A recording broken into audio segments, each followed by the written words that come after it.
আলকামাকে আমি 10 মাস 10 দিন পেটে রাখলাম, 2 বছর দুধ খাওয়াইলাম। আলকামাকে যেদিন থেকে বিবাহ করাইলাম, বইয়ের কথা বেশি প্রাধান্য দেয় আছে কি নাই? দুনিয়ার ভিতরে আজকে মা বাবা যদি একটা কথা বলে, আমি আর আপনি বলি লাভ দেয় ওঠে, বলে তুমি কি জানো? বলি কি বলি না? তুমি কি জানো? মা বাবা যদি একটা কথা বলে যে বাবা শরীরের ঘাম পানি করিয়া তোমারে লালন পালন করলো, তোমারে লেখাপড়া করাইলো, তোমাকে ভালো ভালো পোশাক পরাইলো, জামতল বাজারে যাইয়া তোমার জন্য জুতা কিনে দিল, সুন্দর পোশাক কিনে দিল। ওই বাবা কোনদিন ভালো পোশাক না পরিয়া তোমারে পোশাক পরিধান করাইল। ওই বাবা যখন আস্তে আস্তে করে বৃদ্ধা হয়ে যায়, যখন তোমার লক্ষ লক্ষ টাকার মালিক হও, ওই টাইমে বৃদ্ধা বাবাকে বলে তুমি কি জানো? কথা বলেন ঠিক কিনা? একটু জিকির করিলা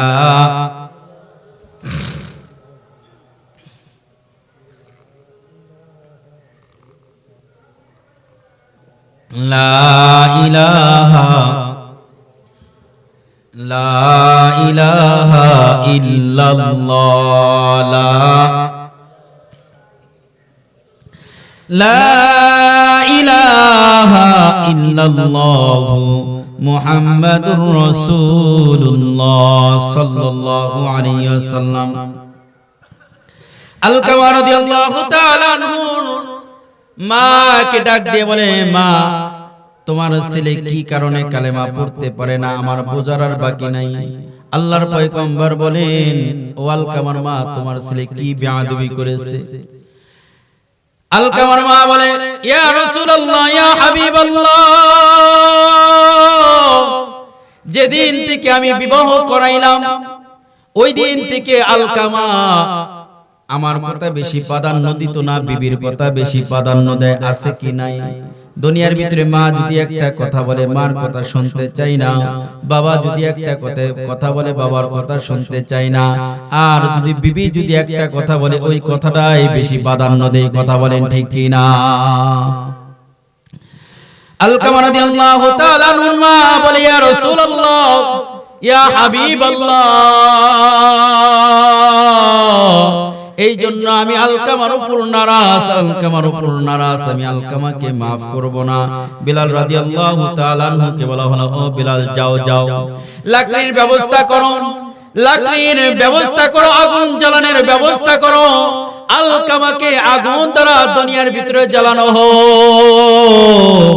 কেননা আলকামা যদি এখন যদি মৃত্যুবরণ করে, আল্লাহ তাআলা তো ওনাকে জাহান্নাম দিবে। দুনিয়ার ভিতরে বেলাল যাও, লাকড়ির ব্যবস্থা করো, আগুনের ব্যবস্থা করো। কিতাবের ভিতরে পড়লাম ওই টাইমে যখন লাকড়ির ব্যবস্থা করা হয়, আগুনের ব্যবস্থা করা হয়, আলকামাকে একজন পা ধরা হয়েছে, সাহাবায়ে কেরামরা বেলাল রাদিয়াল্লাহু তাআলা আনহু একজন হাত ধরেছে আর একজন পা ধরিয়া যখন আগুনের ভিতরে ফেলবে, আল্লাহর পয়গম্বরের সামনে এবং ওনার মা, দুনিয়ার ভিতরে তুমি 60 বছর ধরিয়া মাকে বাদ দাও না, তুমি 50 বছর ধরিয়া মাকে বাদ দাও না, কিন্তু হঠাৎ করিয়া রাত্রি বেলা যায় যদি বলো মা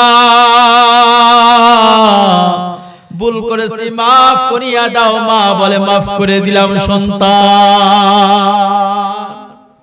কিতাবের ভিতরে পড়লাম আল্লাহর পয়গম্বরের সামনে হাওমাও করিয়া কান্না করে, ইয়া রাসূলুল্লাহ, ইয়া হাবিবাল্লাহ, আলকামাকে আমি 10 মাস 10 দিন পেটে রাখলাম, নিজে না খাই আলকামাকে খাওয়াইলাম, ইয়া রাসূলুল্লাহ, ইয়া হাবিবাল্লাহ,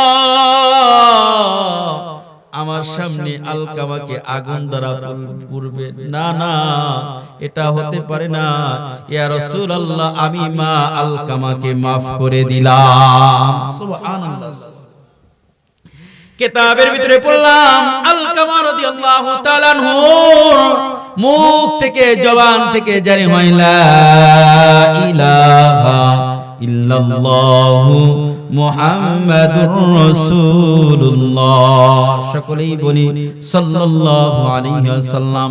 এই জন্য ভাই আজকে মাকে নারাজ করবা, আজকে মাকে নারাজ করবা, আজকে বাবাকে কষ্ট দিবা, দুনিয়ার ভিতরে বাবাকে কষ্ট দিবা, মাকে কষ্ট দিবা, দুনিয়ার ভিতরে তুমি অশান্তির সীমা থাকবে না। কথা বলেন ঠিক কিনা?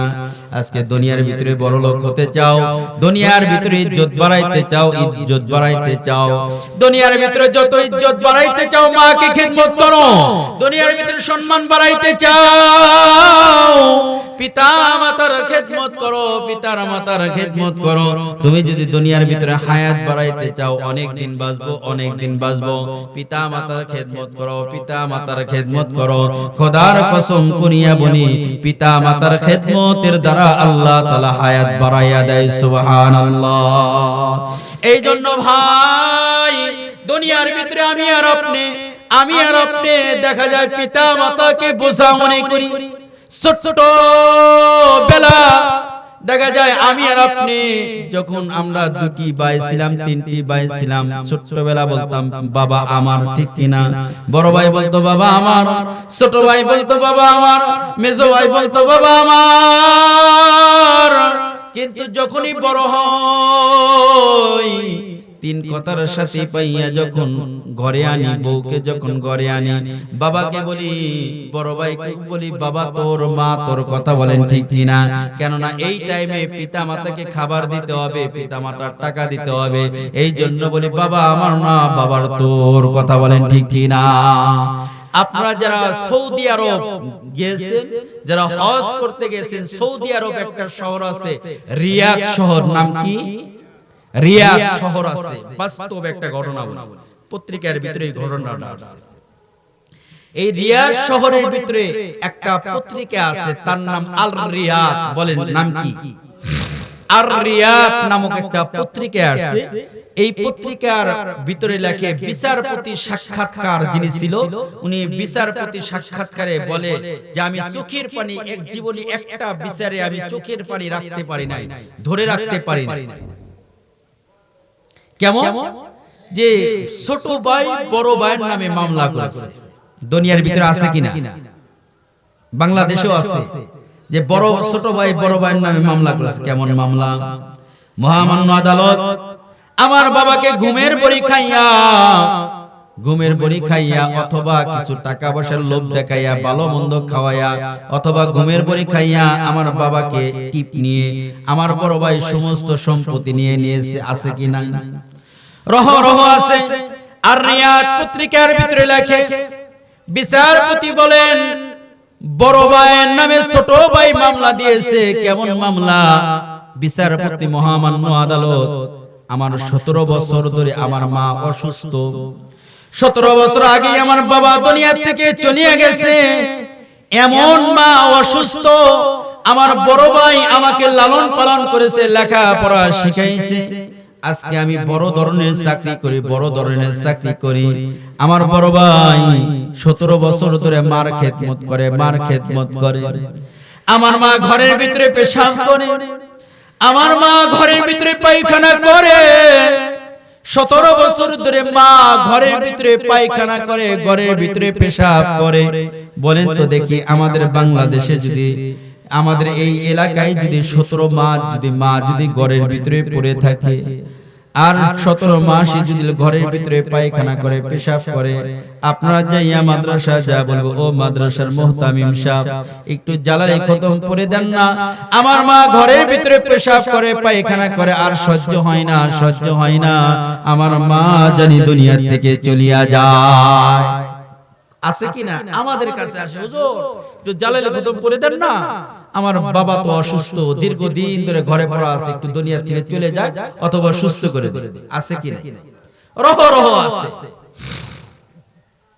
আল্লাহর বান্দা বিচারপতি বলেন ছোট ভাই এমন ভাবে মামলা করেছে যে আমার মার 17 বছর ধরে খেদমত করে, আমি যখন বড় ভাইয়ের কাছে যাই, যা বলি মার একটু খেদমত করবো, আমার বড় ভাই বলে যা সরে যা, তুই ছোট মানুষ, মার খেদমত করতে পারবি না, ওই বয়স তোর হয় নাই। কিন্তু আল্লাহর হাবিব বলেন ইন্নাল জান্নাতা তাহতা আকদামিল উম্মাহাত, আল্লাহর হাবিব বলেন মার পার নিচে জান্নাত, মার পার নিচে জান্নাত।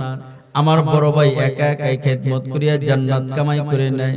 ও বিচারপতি, আমি একটু মার খেদমত করতে চাই, কিন্তু বড় ভাই দিতে চাই না। বড় ভাইকে ডাকা হলো। বিচারপতি বলে বড় ভাইকে হাজির করা হলো। বড় ভাই এবং ছোট ভাই দুই সাইডে দাঁড়ানো। আমি বললাম বড় ভাই, তুমি কেন মার খেদমত করতে দাও না ছোট ভাইকে? বড় ভাই দাঁড়ায়া বলে, ও তো ছোট মানুষ, দীর্ঘ 17 বছর ধরে মা ঘরের ভিতরে পায়খানা করে, ঘরের ভিতরে পায়খানা করে, ঘরের ভিতরে পেশাব করে। ও ছোট মানুষ, মার পায়খানা অনেক সময় নাকে গন্ধ লাগবে। অনেক সময় যদি মার খেদমত করতে যায়, যদি মাকে অবহেলিত ভাবে, যদি মাকে যদি অবহেলিত করে, আমার মা কষ্ট পাইবে। আর যদি কষ্ট পায় তাহলে তো জান্নাত কষ্ট পাওয়া যাবে। এই জন্য বিচারপতি আমার ছোট ভাইকে খেদমত করতে দিতে চাই না। ও বিচারপতি, আপনাকে বলি, যতদিন মা জীবিত থাকবে আমি বড় ভাই মার খেদমত করব, বড় ভাই মার খেদমত করব। এদিকে বিচারপতিকে আবদার জানাইছে মহামান্য আদালত, ও মার সন্তান, আমি মার সন্তান, ও যদি খেদমত করতে পারে, আমি ছোট ভাই, আমি কেন খেদমত করতে পারবো না? আমার মার তেমন কোনো টাকা নাই, মাত্র একটা স্বর্ণের আংটি আছে, ওই আংটি আমি চাই না। কিন্তু বিচারপতি আমার মার খেদমত চাই, খেদমত চাই। মহামান্য আদালত বিপদে পড়ে গেল। কি করা যায়, কি করা যায়? ছোট ভাই চাই মার খেদমত করব, বড় ভাই চাই 17 বছর ধরে খেদমত করি, যতদিন মা জীবিত থাকবে মার খেদমত করব, খেদমত করব। বিচারপতি আদেশ দেওয়া হলো, যাও যাও, ওনার মাকে হাজির করা হোক। কিন্তু ওনার মা তো চলতে পারে না, ফিরতে পারে না, কি করা হোক? গাড়ি দ্বারা আনা হোক। মা তো কথা বলতে পারে, দেখি মার জবানে কি বলে। পত্রিকার ভিতরে যখন পড়লাম, মাকে আদালতে কাঠ গড়ায় হাজির করা হলো। মাকে বলা হলো, মা তোমার ইচ্ছা, ছোট সন্তানের কাছে তুমি যেতে পারবা, বড় সন্তানের কাছেও তুমি যেতে পারবা। ইচ্ছা করলে বড় সন্তানের কাছেও যেতে পারবা, ইচ্ছা করলে ছোট সন্তানের কাছেও যেতে পারবা। মা একবার বিচারপতির দিকে তাকায়, আবার বড় সন্তানের দিকে তাকায়, আবার যখন ছোট সন্তানের দিকে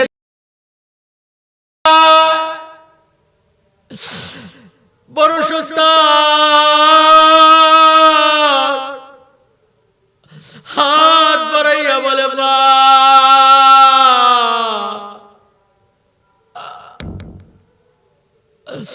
দীর্ঘ 17 বছর ধরে তোমার খেদমত করি মা, তোমারে আমি সুন্দর করিয়া গোসল করাই মা, তোমারে আমি পেশাব পায়খানা পরিষ্কার করি মা। আজকে তোমার ছোট সন্তান আজকে আদালতে বিচার দিয়েছে মা, বড় সন্তান হাত বাড়াইয়ে, তুমি আমারে ফেরত দিও না, তুমি আমারে ফেরত দিও না মা, আমি চাই, আমি চাই। 17 বছর ধরে খেদমত করি, তুমি যতদিন জীবিত থাকবা ততদিনই আমি তোমার খেদমত করব।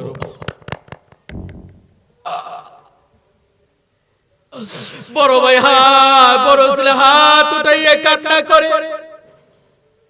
কিছুক্ষণ পরে আবার ছোট ছেলে হাত উঠাই, মা